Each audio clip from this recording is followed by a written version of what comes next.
अस्सलामु अलैकुम नाज़रीन। आज हमारे साथ मौजूद हैं बदनाम ज़माना अब्दुल्ला खटक साहब।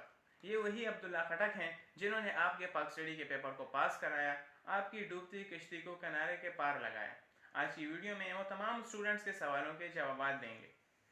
पहला सवाल है राबिया ज़ुबैर साहिबा की जानिब से, जो कि पाक बैनुल अक़वामी मेडिकल कॉलेज से हैं। कहती हैं कि फोरामेन तो मैंने काफ़ी याद कर लिए हैं, लेकिन कुछ समझ नहीं आ रहा, तो इनको कैसे कवर कर सकते हैं? बेटा फोरामेन बहुत इजी है। फोरामेन आपने डीप लेवल पे नहीं याद करना है, बस इतना मतलब जैसा कि फोरामेन मैग्नम है, आप लोगों ने फोरामेन मैग्नम को इतना याद करना है कि फोरामेन मैग्नम स्कल में होता है। हाँ, अगर आपकी सर्जरी स्पेशलाइजेशन चल रही है, आपका पार्ट 2 एग्जाम है, तो आपने इतना याद करना है कि फोरामेन मैग्नम स्कल में होता है। स्कल में फ्रंटल बोन में होता है, फ्रंटल बोन में मेडियन प्लेन के लेटरल साइड पे होता है। अगला सवाल लाइबा अशफाक साहिबा की जानिब से है, जो कि शुमाल मगरब मेडिकल कॉलेज पेशावर से हैं। लिखती हैं कि अक्सर स्टूडेंट्स को जीआईटी के इश्यूज होते हैं, तो एक मेडिकल स्टूडेंट का डाइट प्लान कैसे होना चाहिए? लाइबा इशफाक साहिबा को मैं ये जवाब देना चाहता हूँ कि गाइटन में लिखा है कि जीटी के दो किस्म के पेशेंट होते हैं। एक किस्म के वो जो गेसी गीसी कहते हैं, हॉस्टल में अक्सर स्टूडेंट जो गेसी होते हैं, जिनको हम गेसी कहते हैं, वो कंजेनिटल प्रॉब्लम है, इसमें जीटी का कोई रोल नहीं। और दूसरे किस्म के वो हैं जिनकी अक्सर पेट खराब रहते हैं, जिनको हम पेट खराब कहते हैं। उनके दो रीज़न पॉसिबल है। या तो बंदा सिंगल है, मौसम अच्छा है, बारिश है, और बंदा डिप्रेशन में जाके उनकी पेट खराब हो जाती है, और साथ साथ और भी मेंटल कॉम्प्लिकेशन होती है, जैसा कि बंदा फजूल और मीनिंगलेस स्टेटस लगाता है व्हाट्सएप और फेसबुक वगैरह, इंस्टाग्राम वगैरह पे। और दूसरी रीज़न ये भी हो सकती है कि बंदा कंजूस है, तारुली हॉस्टल के लोबिया पे गुजारा करता है और पैसे नहीं लगाता, तो इससे बंदे की हॉस्टल के लोबिया की वजह से बंदे की पेट खराब हो जाती है अक्सर।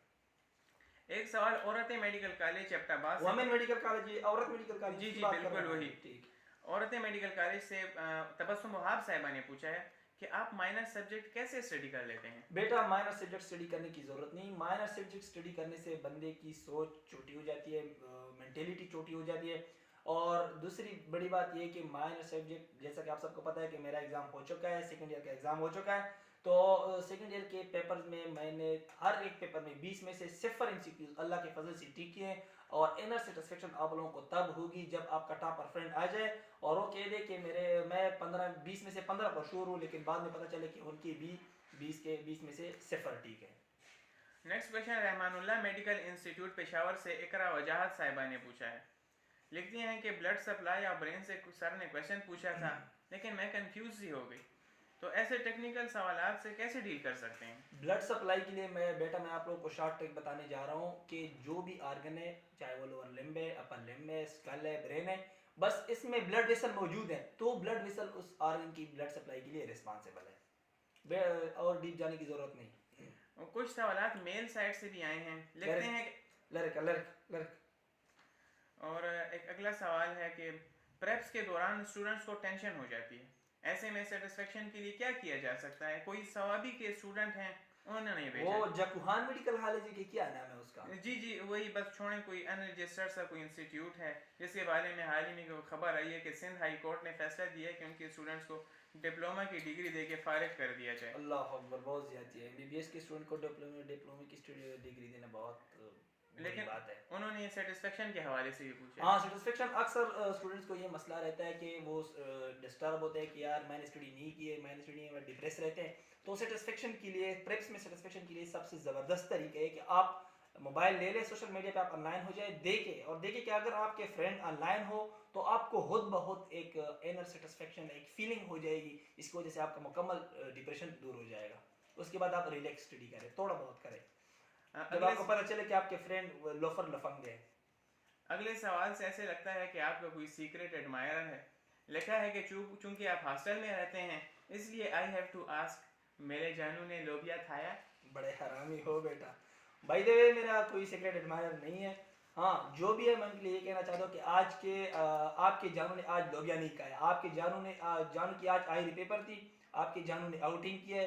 अल्हम्दुलिल्लाह बिलाल चरगा हाउस में आपके जानू ने आज दाल चन्ना खाया। नेक्स्ट क्वेश्चन इस्लामियात और पाक स्टडी हवाले से है। क्योंकि मेडिकल स्टूडेंट उनको नहीं पढ़ते, तो पूछा गया है कि इसको शॉर्ट ड्यूरेशन में कैसे इजीली कवर कर सकते हैं। ये मैं इन लोगों को पहले भी बता चुका हूँ कि इस्लामियात और पाक स्टडी को स्टडी करने की कोई ज़रूरत नहीं है। बस आप किसी तरीके से KJMC पेशावर के प्री प्रोफ जो एग्ज़ाम होते हैं उनके इस्लामियात और पाक स्टडी के पेपर निकलवा लें और वो स्टडी करें, बस आपकी इस्लामियात और पीएस पाकस्टडी का मसला हल हो जाएगा। और अगला सवाल, खैबर लड़कियां मेडिकल कॉलेज से खैबर लड़कियां मेडिकल कॉलेज मतलब खैबर गर्ल्स मेडिकल कॉलेज जी की जी बात? बिल्कुल वही। अच्छा ठीक है। तो उन्होंने पूछा है, उनमें से फर्स्ट ईयर वालों ने पूछा है कि MSK जो कि मस्कुलोस्केलेटल सिस्टम है उनका, कहते हैं कि मुश्किल है, याद करते हैं तो भूल जाता है, तो इसकी कोई ट्रिक्स वगैरह हमें बताएं। बेशक MSK बहुत मुश्किल है, बहुत मुश्किल है, लेकिन आप फर्स्ट ईयर वालों के लिए मैं ये एक ऐसा शॉर्टकट बताने जा रहा हूँ कि इससे फर्स्ट ईयर वालों का MSK का जो कोर्स है, MSK का नहीं बल्कि पूरे एनाटॉमी का जो कोर्स है वो हाफ हो जाएगा। वो ये कि जैसे कि आप सबको पता है फर्स्ट ईयर वालों को कि दो लोअर लिम्ब होते हैं, आप एक सीख ले दूसरा खुद बहुत हो जाएगा।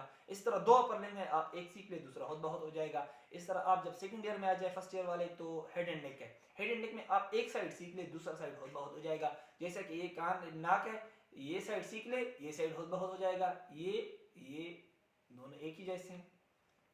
स्टूडेंट के तो ईमेल खत्म हो गए, इसके अलावा एक ईमेल एमा वाटसन साहिबा ने भी भेजा है। एम्मा वाटसन साहबा ने? जी जी नहीं, गलतफहमी होगी, एम्मा वाटसन नहीं होगी कि ये कोई हरामी सा होगा जिसने एम्मा वाटसन के नाम पे फेक आईडी बनाई होगी। बहरहाल हमने हमारे पता पास नहीं।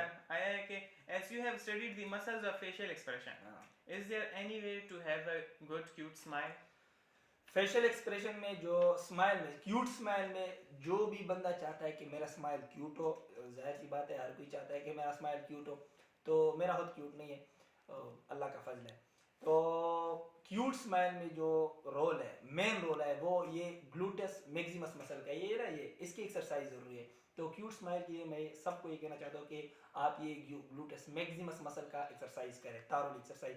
सुबह नहार मुँह 2 गिलास पानी पिएं और एक्सरसाइज करें।